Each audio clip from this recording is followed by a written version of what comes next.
Irmãos, pode assentar. Abra sua Bíblia lá em Gálatas, no capítulo 5. Quero ler com vocês alguns versos para que nós possamos refletir sobre eles. Gálatas, no capítulo 5, no verso 16, nós leremos até o verso 25.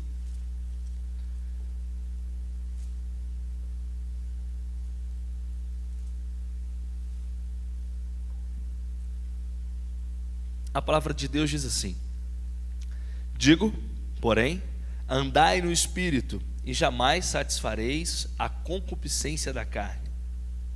Porque a carne milita contra o Espírito, e o Espírito contra a carne, porque são opostos entre si, para que não façais o que porventura seja do vosso querer. Mas se sois guiados pelo Espírito, não estais sob a lei. Ora, as obras da carne são conhecidas e são prostituição, impureza, lascívia, idolatria, feitiçaria, inimizade, porfias, ciúmes, iras, discórdias, dissensões, facções, invejas, bebedices, glutonarias e coisas semelhantes a estas, a respeito das quais eu vos declaro, como já outrora vos preveni, que não herdarão o reino de Deus os que tais coisas praticam. Mas o fruto do Espírito é amor, alegria, paz, longanimidade, benignidade, bondade, fidelidade, mansidão, domínio próprio. Contra estas coisas não há lei.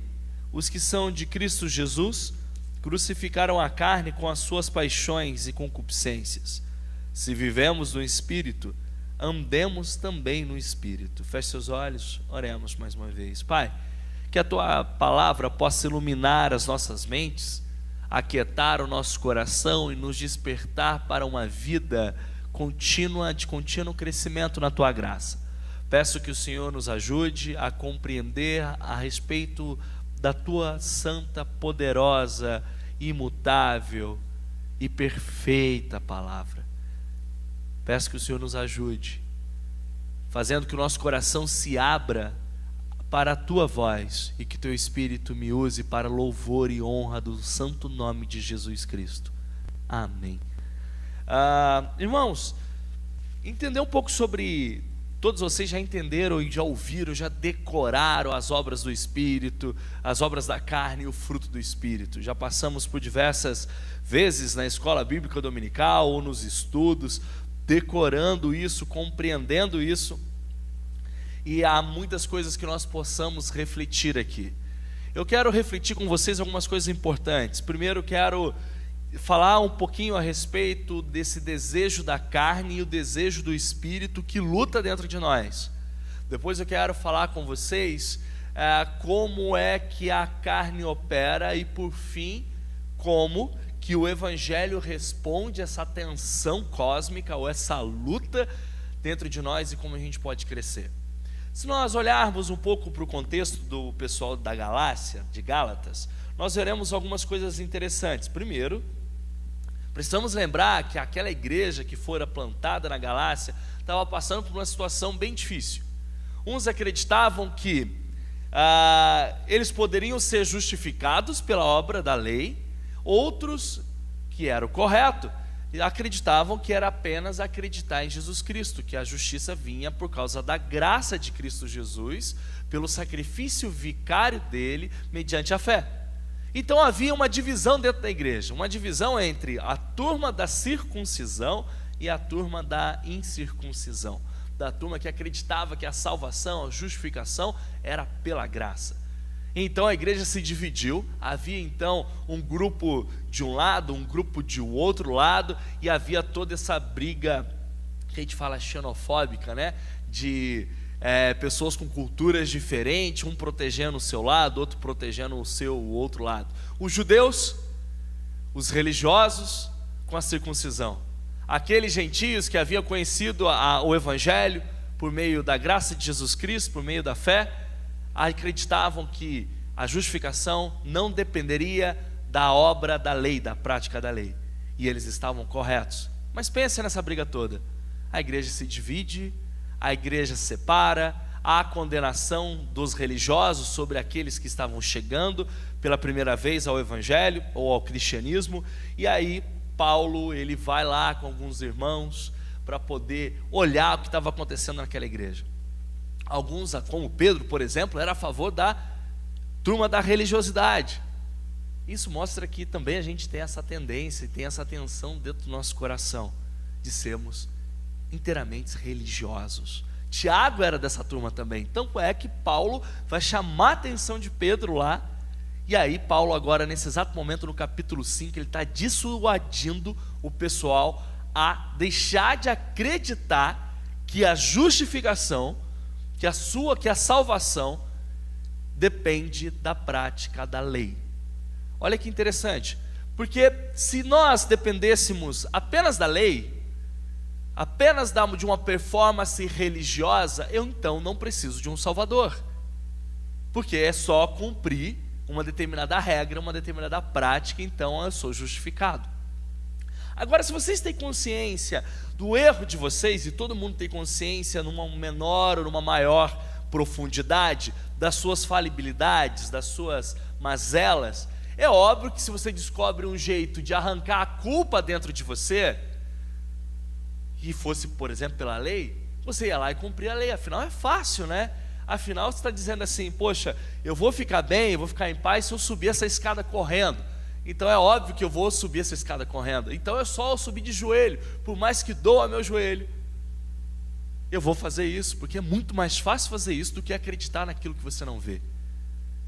É muito mais fácil você viver uma vida baseada em regras, embora vai torná-lo orgulhoso, vai torná-lo, ou às vezes, depressivo. Orgulhoso quando você consegue, depressivo quando você não consegue, do que viver pela graça. Viver pela graça é algo que nos alivia da culpa, é algo que nos alivia da depressão, nos alivia do orgulho e desse jeito religioso de ser.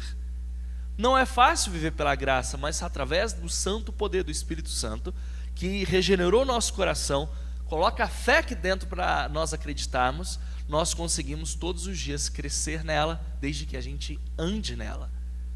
E agora, no capítulo 5, nos capítulos finais do livro de Gálatas, Paulo está dizendo o seguinte: há uma batalha interna dentro de vocês. Há uma batalha interna dentro de vocês, porque vocês são pecadores. Ao tempo que nós somos pecadores, Martinho Lutero vai dizer o seguinte, que nós somos simultaneamente justos e simultaneamente pecador. Ao mesmo tempo que nós somos justificados, nós também somos pecadores. Como funciona isso? Eu entendo pela fé em Cristo Jesus, porque Ele vai lá, abre os meus olhos, eu compreendo a beleza da graça dEle, a beleza de Sua glória, logo, por causa da fé, Ele me conduz ao arrependimento. Está aí que a primeira tese de Martinho Lutero, dizendo o seguinte, que o eterno caminho do homem é um caminho de arrependimento. Então, todos os dias é um caminho de arrependimento. O que significa isso? Que hoje você vai compreender um pouco mais da beleza da glória de Deus, ao ponto que você descobre um pouquinho mais o seu coração pecaminoso. Então você se arrepende. Amanhã você vai descobrir um pouco mais, então você se arrepende. Até nós sermos transformados de glória em glória. É o processo da santificação diária. Embora a gente já fora 100% santificado na cruz do Calvário, nós aprendemos, nós desfrutamos e nós caminhamos em santificação todos os dias de nossas vidas, à medida que eu me aprofundo no conhecimento de Cristo e aprofundo no conhecimento de quem eu sou. Faz sentido? Agora isso começa a fazer mais, talvez traz mais clareza aquilo que Paulo está dizendo. Dentro de vocês, então, há uma briga interna, há uma batalha interna entre a carne e o Espírito. É óbvio que o Espírito Santo venceu na cruz do Calvário, porque nada pode superar o poder de Cristo Jesus na cruz do Calvário. Ele é eficiente, efetivo e eficaz. Mas existe dentro de nós, por causa do nosso coração pecaminoso, esse desejo de fazer coisas erradas. Então até que Paulo vai dizer que o mal que eu quero, o mal que eu não quero, isso eu faço. O bem que eu tanto desejo, isso eu não consigo fazer. Quem não passa por isso? Quem é aqui de vocês, aqueles que estão nos ouvindo, não passa por essa situação, essa batalha interna? Você sabe o que é correto, você sabe o que você tem que fazer, mas você não consegue. Por quê? Porque dentro de você está pulsando um desejo, e um desejo de morte, uma pulsão de morte, por causa da carne. Isso me faz lembrar de um livro que foi escrito em 1886, que vale muito a pena vocês lerem, chamado O Médico e o Monstro. Nesse romance que Robert, esqueci o sobrenome dele, vai dizer, ele vai escrever, ele vai citar uma pessoa que ele tinha um problema de personalidade. Ok? Vou dar um spoiler já do livro, mas vale a pena vocês lerem. Ele diz o seguinte, ele diz que aquele doutor, ele era médico, ele era 100% bom, o bondadismo dele cobria todo aquele outro lado dele, que era um lado mais sombrio. E então ele tinha um amigo que era advogado, e o advogado estava suspeitando que havia duas pessoas, ou que ele tinha um comportamento estranho, ao tempo que o livro vai dizer que existe uma mulher que estava se apaixonando pelo médico. Parecia no livro que havia duas pessoas, um médico e uma outra pessoa que era um ser monstruoso, um ser bestial. No final do livro, revela-se que eram a mesma pessoa. O que eu quero dizer com isso? Eu quero dizer que dentro da gente há esse desejo pecaminoso por vontades ruins e erradas todos os dias de nossas vidas. Esse é o problema da carne. E a carne no grego chama sarx. Então a gente vai usar um pouco de sarx aqui, eu vou usar sarx, vocês vão lembrar que eu estou falando da carne. Agora, vamos tentar fazer um paralelo com aquilo que está escrito na Bíblia, a respeito disso. No verso 16, eu digo, porém, andai no Espírito e jamais satisfareis a concupiscência da carne. A palavra concupiscência, nesse exato momento, Paulo, no grego, está dizendo que não é apenas um desejo, mas é um super desejo. É um desejo violento, é um desejo que está dentro da gente, que nos provoca a fazer coisas erradas. Mas não é um desejo pelo mal, não é apenas um desejozinho, um flertezinho com o pecado, mas é um desejo violento, é um super desejo. É um super desejo no grego. Essa concupiscência, muitas pessoas pensam apenas aquela parte sexual, né? Da cobiça, do desejo, mas não, pode ser que seja até uma coisa libidinal, uma coisa que é tão violenta que você não consegue controlar. É isso que Paulo está dizendo, que há dentro de nós algo que está pulsando com super desejos. E aí, ele vai dizer o seguinte, no verso 17, que há uma briga, há uma militância, né? Uma briga entre o espírito contra a carne, porque ambos desejam coisas opostas. Enquanto o espírito redime, restaura os meus afetos, os meus desejos, me levando a desejar Cristo acima de todas as coisas, a carne, a sarx, está me levando a desejar coisas erradas, e isso entra em conflito o tempo todo. E são nesses momentos da vida em que as batalhas se tornam mortais, ferozes, sangrentas, mas são nesses momentos da vida que a gente cresce. Se vocês olharem para dentro de vocês e olharem para o externo ao redor de vocês, não existe uma batalha mais sangrenta do que a batalha interna. Não existe uma batalha mais cansativa do que uma batalha interna. E a batalha interna às vezes acontece do nada, na sua cama, tomando um café, dirigindo o seu carro.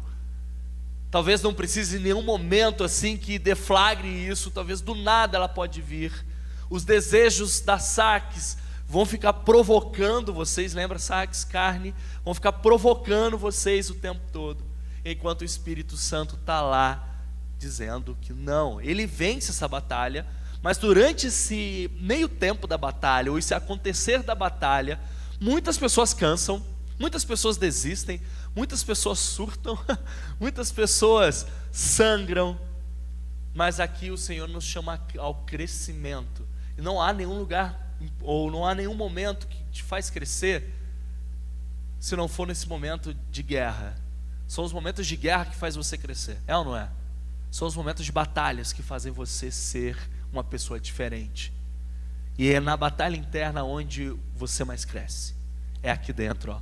Essa batalha que ninguém está vendo, é lá que você cresce, é lá que eu consigo crescer. E olha, interessante agora os próximos versos. Se vocês sois guiados pelo Espírito, não estáis sob a lei. Porque as coisas do Espírito, a lei não vai trazer condenação. Contudo, as coisas da carne, ou a obra da carne, há condenação sobre ela. E é fato que, se a gente tem esse desejo mal no nosso coração, é óbvio que a gente quer ir procurar a lei, procurar de alguma forma para apaziguar o nosso coração. A gente quer algo que tire a nossa culpa, ou que arranque esse desejo de nós, de alguma forma. E a gente tenta de tudo quanto é jeito arrancar essas coisas ruins dentro de nós. E às vezes apelamos para a religiosidade. A gente acha que com a religiosidade eu consigo me tornar uma pessoa melhor. Eu consigo arrancar esse pulso dentro de mim. Eu consigo arrancar esse desejo pelo mal se eu for uma pessoa assim, performática, correta, onde as pessoas aplaudem, onde as pessoas falam, olha que bom cristão que ele é. Não é assim que funciona. Não é assim que funciona. Você não consegue tirar isso dentro de você pela lei. Você não consegue arrancar isso dentro de você por meio da religiosidade. Você não consegue trazer justiça e nem sentir-se justificado por uma prática apenas moral. Você não consegue isso. E esse pulso começa a ganhar voz. À medida que você tenta pela sua própria força, você descobre uma coisa. Primeiro, o cansaço. Você descobre a primeira coisa, o cansaço. Muitas pessoas estão cansadas porque elas tentam tirar de dentro de si esse desejo pelo mal com os seus próprios braços.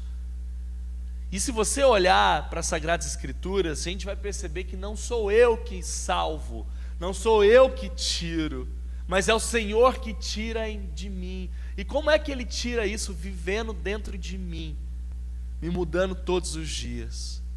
E aí Paulo vai começar a discorrer a respeito do problema da Sarx, o que ela gera, quais são as obras dela. E ele começa a dizer algo interessante aqui: prostituição, impureza, lascívia. Ele separa em alguns grupos. Ele está dizendo que pessoas que são guiadas pela carne, cujos super desejos estão lá impulsionando, e ele está falando isso para o pessoal da Galácia, da igreja de Gálatas, dos Gálatas, está dizendo que tem 3 pecados na área da sexualidade: prostituição, impureza, lascívia. Depois ele vai agrupar os outros pecados de uma outra forma. Ele vai dizer o seguinte, que há 2 pecados no âmbito da religião, que é a idolatria e a feitiçaria. Depois ele vai dizer o seguinte, que há 8 pecados que está ligado ao relacionamento um com o outro: inimizade, porfias, ciúmes, iras, discórdias, dissensões, facções e, por último, a inveja. Olha como é que ele arranja isso tudo. E depois, no fim, o 4º grupo de pecados, desses 15 pecados que ele elenca, ele vai dizer de 2 sobre abusos de substância, que é o quê? Bebida e glutonaria. Olha que interessante. Paulo vai dizer que as obras da carne vão gerar 4 tipos de pecado: problemas da ordem sexual, da sexualidade, da religião, no relacionamento um com o outro e consigo mesmo com relação a outras coisas da vida, como bebedices e glutonarias, pessoas desequilibradas. É interessante que muitas vezes, ao lermos isso sobre o fruto, sobre a obra do Espírito, às vezes nós tentamos maximizar um pecado em detrimento ao outro. Paulo não está fazendo isso. Veja que Paulo está citando muito mais com relação aos pecados da área do relacionamento do que outros pecados. Ele colocou 8 exemplos de pecados na área do relacionamento com o próximo. Por quê? Porque é o seguinte: o problema da igreja da Galácia era o problema da religiosidade. O que os religiosos fazem? Eles assassinam uns aos outros. Olha o que eles fizeram com Jesus. Foram os religiosos que crucificaram Jesus.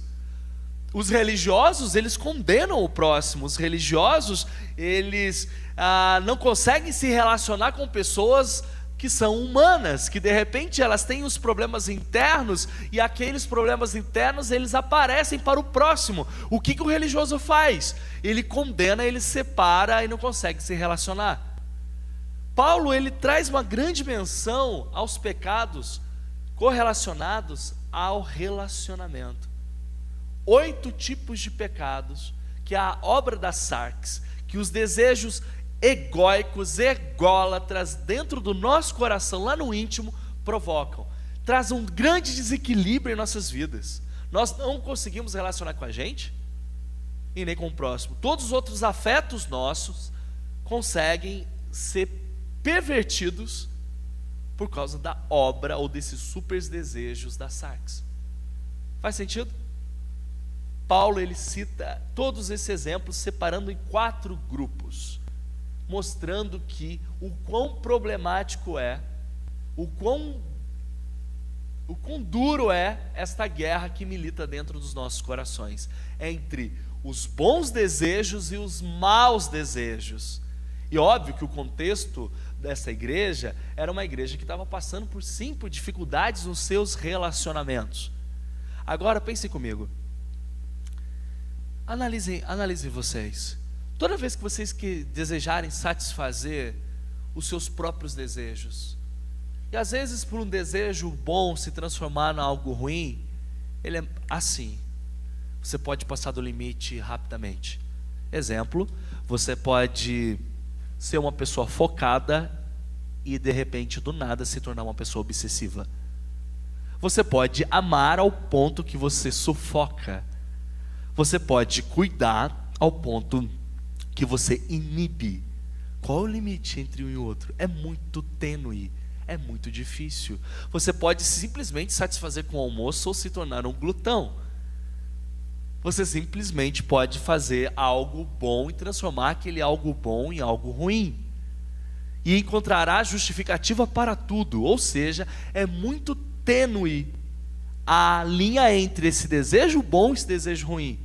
Esse desejo bom no nosso coração, ele só existe por causa do Espírito Santo dentro dele, porque ele regenera a sua igreja, ele regenera a mim, regenera você. Então ele muda e transforma esses desejos maus, ou simplesmente esses desejos, em desejos bons, que a gente chama de pulsão de vida, o que nos faz a gente viver, e viver corretamente, viver bem. Entretanto, esses pulsos pecaminosos são chamados de pulsão, que nos leva à morte. E se leva à morte, a primeira morte que existe é a morte do relacionamento. Ninguém consegue andar com a gente quando a gente se torna muito egoísta. É ou não é? A gente perverte tudo, a gente muda tudo, a gente acaba com tudo. E no relacionamento, o egoísmo ou a egolatria é o que traz dissensões, que traz divisão, o que traz rupturas.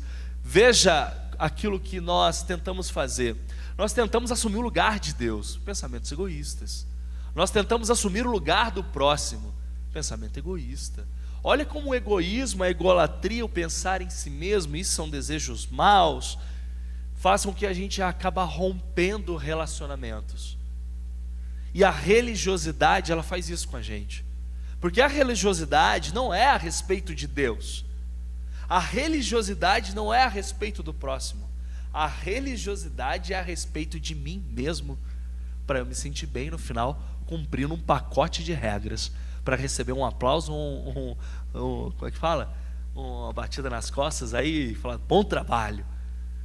É isso que a religiosidade faz. A obra da carne, a obra da sarx, ela provoca todo esse tipo de problema, não só com vocês, mas também com o próximo. E aí Paulo vai dizendo o seguinte: entretanto, do outro lado dessa tensão cósmica que existe dentro de vocês, tem o Espírito, e esse sim gera fruto. Veja que ele fala que o outro são obras, e agora ele chama fruto. Ele não fala frutos, ele fala fruto. E vai dizer o seguinte: mas o fruto do Espírito é o quê? Amor, alegria, paz, longanimidade, benignidade, bondade, fidelidade, mansidão e domínio próprio. Contra essas coisas não há lei. Veja só, por que ele usa fruto? Primeiro, porque fruto é algo gradual. Então não achem que durante essas batalhas internas você resolverá amanhã, no dia seguinte. É gradativamente. Todos os dias você lutará, e todos os dias, pela força do Espírito Santo, você vencerá. Mas é gradativo. Você não acha que você vai arrancar esse desejo mal ou esse monstro dentro de você. Você não consegue fazer isso. Você não consegue fazer isso. Não é de uma hora para outra. Não é você ir num culto hoje e amanhã você vai acordar sem esses desejos maus, mas é você todos os dias experimentando do crescimento desse fruto. Então o fruto ele é gradual. Ele tem o seu tempo de nascer e ele nasce e ele cresce gradativamente. Segundo, o fruto ele é simétrico. Ele não é desproporcional. É interessante que Paulo chama de fruto e ele fala que a composição desse fruto são esses gomos. O amor, vamos pensar num fruto e vamos pensar naquilo que ele chama amor, alegria, paz, longanimidade, benignidade, bondade, fidelidade, mansidão, domínio próprio, como os gomos desse fruto. Ele não está dizendo que a gente pode ter um e não ter outro, porque ele é simétrico o fruto, ele é um só. E todas essas coisas são gomos desse fruto. São partes desse fruto. Ele não está dizendo que pessoas, pode ser que você tenha uma predisposição a ser amoroso, enquanto o outro tem a predisposição de ser mais fiel, enquanto o outro tem a predisposição para ser domínio próprio. Ele não está dizendo de equilíbrio aqui. Ele está dizendo a respeito de uma pessoa com o fruto do Espírito, uma pessoa simétrica, que ela tem isso. Ela tem tudo. É interessante que, se vocês olharem para João, 1 João, quando ele está escrevendo lá, ele diz assim, se você ama a Deus e não ama seu irmão, você é o quê? Um mentiroso. Ele não fala que você é desequilibrado. Ele não fala, você é desequilibrado, porque você só consegue uma coisa, você só consegue amar a Deus, ou você não consegue amar o irmão, tudo bem, mas pelo menos você ama a Deus. Ok, está faltando um pouco de equilíbrio aí. Não, João não está dizendo isso, que falta equilíbrio, ele chama de mentiroso. O que eu quero dizer com isso? Que o fruto, na sua simetria, ele tende a haver isso dentro de nós. E que não é traços de personalidade, mas sim é a pulsão de vida dentro do nosso coração, fazendo que todos os dias nossos afetos sejam redirecionados com amor, alegria, paz, longanimidade, benignidade, bondade, fidelidade, mansidão e domínio próprio. Por fim, o fruto nos lembra que só pode dar fruto se você está com suas raízes nutridas. E eu me lembro que quando eu tinha 19 anos de idade, na verdade eu conheci o Evangelho de Jesus quando eu tinha por volta de 11 a 12 anos. E dos 11 anos até os meus 19 anos, eu sempre fui um garoto de igreja. Eu ia para a igreja na reunião, na segunda-feira, que era a reunião dos homens. Eu ia lá com meu pai e ficava assistindo. Eu ia na terça-feira, que tinha a reunião de oração, chamado Tarde da Bênção na época. Aí depois eu ia na quarta-feira, onde tinha estudos e reuniões de orações. Na quinta-feira tinha ensaio do louvor, então eu ia lá. Na sexta-feira tinha outro culto. No sábado tinha o pessoal dos jovens, então eu ia. dava aula na escola dominical, participava da escola dominical e ia no domingo à noite à igreja. Ou seja, era uma pessoa muito igrejeira. Eu ia todos os dias na igreja, eu amava aquele lugar. Só que quando eu entrei para a faculdade, aos 19 anos de idade, eu comecei a flertar com o mundo e dei vazão aos desejos da carne que habitam dentro de mim. E eu lembro que eu afastei-me da igreja, eu não conseguia voltar. Eu lembro que eu cheguei para o meu pastor na época e perguntei para ele assim: eu não entendo por que eu dava bons frutos, eu sempre fui um jovem, um adolescente, sempre levei tudo a sério, mas hoje eu não tenho forças para poder voltar. Eu não sei o que está acontecendo comigo, eu não sei, me ajuda. E eu lembro dele ter dito assim: Robson, você sim tinha frutos, mas o problema é que quando a batalha veio, é uma batalha interna, quando veio o vento, não só derrubaram os frutos, mas também derrubaram a árvore toda, porque o problema eram suas raízes. Às vezes a gente não nutre as raízes e a gente fica preocupado com o vislumbre do bom fruto ou das boas ações, mas por dentro de nós é algo seco, é uma raiz que não está fixada na terra plana e não está sendo nutrida, ou na terra não está sendo nutrida. O que eu quero dizer, irmãos, que quando nós pensamos em fruto e fruto do Espírito, ele só é possível quando nós entendemos que a nossa raiz está sobre a graça, está sobre Jesus Cristo. Porque se a gente fica preocupado só com aquilo que as pessoas verão e eles veem em nós frutos, a gente só está sendo, na verdade, nada mais nada menos, um pouco religioso. Lembra que Jesus vai condenar aqueles que oraram nas esquinas? Lembra? Se você for entrar, o que você faz? Entra dentro da sua casa, entra dentro do seu quarto, fecha a porta, ora lá em secreto. Mas o povo daquela época gostava de orar nas esquinas. E é bem verdade que a gente gosta de mostrar que a gente é um bom crente, né? Que não basta ser só bom, a gente quer mostrar para os outros que a gente é bom. Então, quando a gente pensa mais sobre isso, a gente não está preocupado com as nossas raízes, mas sim com aquilo que a gente está mostrando para as outras pessoas. Isso nada mais nada menos é do que ser religioso. E se nós somos religiosos, a gente sabe que nesse exato momento a gente não vai suportar as batalhas, porque elas são vorazes, e a gente não consegue crescer, porque a religiosidade, ela produz em nós um certo tipo de cativeiro. A nossa árvore, ela fica míngua, ela não suporta grandes coisas, pode ser até frondosa à primeira vista, mas não sobrevive ao longo dos tempos. Ela cai, e ela é destruída pelos seus próprios maus desejos. Essa é a obra da sarx. E quanto à obra ou fruto do Espírito, ele é algo gradual, simétrico e com raízes realmente profundas e alocadas sobre Jesus Cristo. Irmãos, agora a gente volta um pouquinho sobre aquilo que eu falei para vocês do Médico Monstro. Lembra desse livro que eu iniciei? Fiz uma introdução. No final do livro, o médico tenta criar uma fórmula mágica para tentar arrancar um monstro dentro de si. Ele não suporta aquela batalha mais, ele não aguenta aquilo lá, ele tem consciência da sua maldade, ele tem consciência da sarx, ele tem consciência também da bondade, e ele não aguenta. Sabe o que ele faz? Ele cria uma poção, ele toma aquela poção, e sabe o que acontece? Ele cria uma anomalia. Sabe quem vence? Não é o médico, quem vence é o monstro. É o monstro que vence. O que eu quero dizer com isso? Não existe fórmula mágica, não existe uma poção da religiosidade no qual você toma e essa batalha ela se dissolve e você arranca as sarx de dentro de si. Não existe.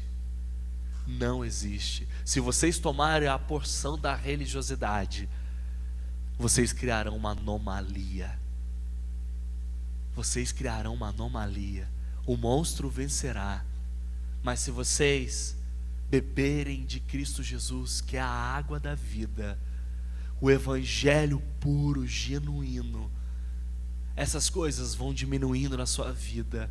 Essa tensão da batalha que existe dentro de você, ela ganha novas nuances, e até o final da sua vida você será transformado e crescerá todos os dias, a cada guerra, batalha, luta dentro do seu coração. Não quer dizer que se você beber do evangelho, a luta sumirá amanhã, mas você lutará com a certeza que ela já foi vencida na cruz do Calvário. Você será real porque você entenderá que você é humano, que essa batalha sim vai existir, que não é o seu papel arrancar um monstro dentro de você, arrancar as saques, mas é o papel do Santo Espírito de Deus, à medida que você bebe mais do evangelho. Daí Paulo ele vai terminar com 3 pontos importantes, porque aí a gente começa a crescer, a gente começa a desenvolver, e a gente começa a entender que essa nova criatura que a gente só é por causa de Cristo Jesus. Ele diz assim, no verso 24: os que são de Cristo Jesus crucificaram a carne com suas paixões e concupiscências. No verso 25: se vivemos o Espírito, andemos também no Espírito. 3 pontos eu quero ressaltar aqui para a gente concluir. Primeiro, o que são de Cristo Jesus. Como é que você luta essa batalha interna? Lembrando de quem você é dono. Vocês pertencem a Jesus, vocês pertencem a Ele, vocês não pertencem a si mesmo, e nem à carne, a saques que pulsa dentro de você. Você pertence a Jesus, Ele é o seu dono, Ele é o seu Senhor, você pertence a Ele. Quando você estiver no meio de uma batalha interna, lembre de quem você é dono, lembre de a quem você pertence. Você pertence a Cristo Jesus, e você acha que Cristo Jesus vai deixar você na mão? Não, você pertence a Ele. Segundo, crucificaram a carne. É interessante que Paulo, muitas das vezes, ele usa na voz passiva, dizendo que nós fomos crucificados em Cristo Jesus, que quem é o agente que crucifica, ou que faz a ação, não é a gente, é o próprio Cristo Jesus que se entrega voluntariamente em nosso lugar. Mas aqui não, ele fala daqueles que crucificam, e ele está dizendo o seguinte, que essa palavra crucificar, ou daqueles que crucificaram, está dizendo para que a gente deva pregar o evangelho. Não é eu me colocar na cruz do Calvário e eu martelar sobre mim e dizer, olha que homem mau eu sou, então eu preciso morrer. Não, eu preciso pregar o evangelho para mim todos os dias. Esse segundo ponto, para que a batalha na sua vida leve você ao crescimento, pregue o evangelho todos os dias para si mesmo. Pregue o evangelho do Cristo crucificado. Assim você crucificará em Cristo Jesus todos os seus desejos que são diários. Pregue o evangelho todos os dias. Acorde de manhã, pregue o evangelho para si mesmo. Durante o dia, pregue o evangelho para si mesmo. Durante a noite, pregue o evangelho para si mesmo. Pregue o evangelho. Olhe para si, fale daquele que morreu no seu lugar, que acabou com os seus desejos maus, que a cruz se tornou a única coisa para si, para você. Nenhum outro desejo é maior. Pregue o evangelho todos os dias. Terceiro ponto, e aí a gente termina. Verso 25.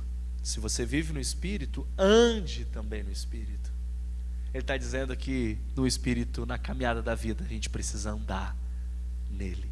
A gente precisa experimentar diariamente. A gente precisa desfrutar dele. E esse desfrutar é uma caminhada. É o andar no Evangelho. Você não crescerá nessa batalha, e você pode até perder se você ficar estagnado procurando poções mágicas para poder arrancar essa batalha interna. Mas o Senhor está te chamando para andar nele.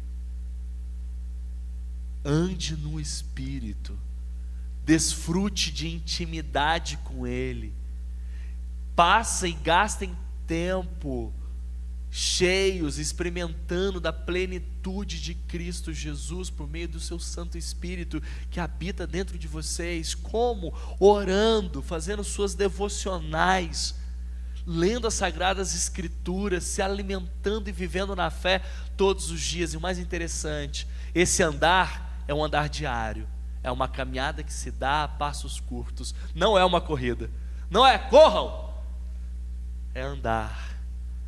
Encontre o seu ritmo, ande nele todos os dias. Não se apavore achando que a vida é uma corrida. Não, é um caminhar lento, objetivo, e que você desfruta do Santo Espírito todos os dias. Você não precisa correr, você não precisa ter pressa. E aí, irmãos, eu pergunto: quantos de vocês têm cansado? Quantos de vocês têm parado no caminho? Quantos de nós, muitas vezes, ante essa batalha, a gente desanima? Mas hoje à noite, o Senhor nos chamou aqui, por meio dessa palavra, para continuar a caminhada. Caminhar nessa batalha. E não é tomando a poção da religiosidade, mas é bebendo da água do Espírito, todos e todos os dias. Doses homeopáticas. Todos os dias, todos os dias e todos os dias. Lembrem que vocês pertencem a Cristo Jesus. Pregue o Evangelho todos os dias e andem no Espírito. Quero orar por vocês, por todos vocês aqui. Talvez você possa encontrar cansado nessa batalha toda, mas o Senhor não chamou vocês para parar, mas é para andar. E andar significa confiança, significa fé. A fé, na verdade, é um caminhar, né? Eu quero orar por isso. Talvez muitos estão parados no meio do caminho. Talvez alguns estão achando que eu não estou crescendo, essa batalha está sangrenta, está difícil, e eu quero aprender a crescer um pouco mais, eu quero viver, não só sobreviver.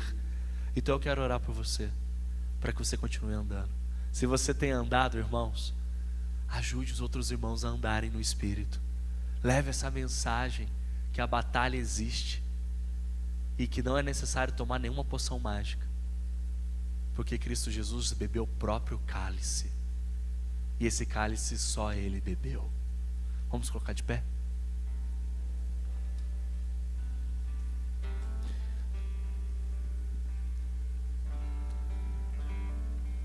Pai, nós nos entregamos a Ti, dizendo que,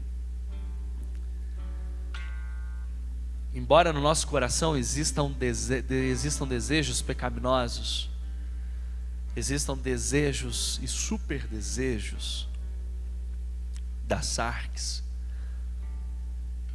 nós não queremos mais arrancar com nossos próprios braços, nossa força, porque é impossível.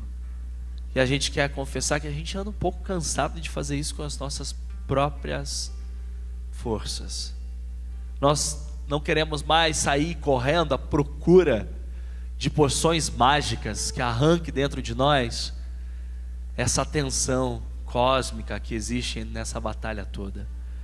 Nós queremos nos entregar a Ti.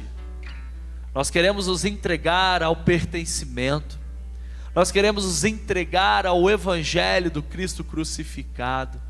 Nós queremos nos entregar à caminhada diária e continuar caminhando todos os dias sob esta perspectiva, uma perspectiva de alguém livre, mesmo que carregue dentro de si monstros que desejam o mal, mas é que nós sabemos que no final o Senhor vencerá, o teu Espírito triunfará, porque isto aconteceu na cruz do Calvário, e todos os dias será para nós um caminho de esperança, até o dia que o Senhor nos livrará do nosso corpo, dessa tensão, e nos transformará plenamente na tua imagem glorificada. Queremos sim, Senhor, ser transformados de glória em glória, mas sem pressa, andando todos os dias. Ajude os meus irmãos aqui. Ajude aqueles que estão cansados, aqueles que pararam no meio do caminho. Ajude eles a vencerem, a sobreviverem, não apenas sobreviverem, mas a viverem, desfrutando do fruto do Espírito. É o que eu te peço, no nome de Jesus. Amém.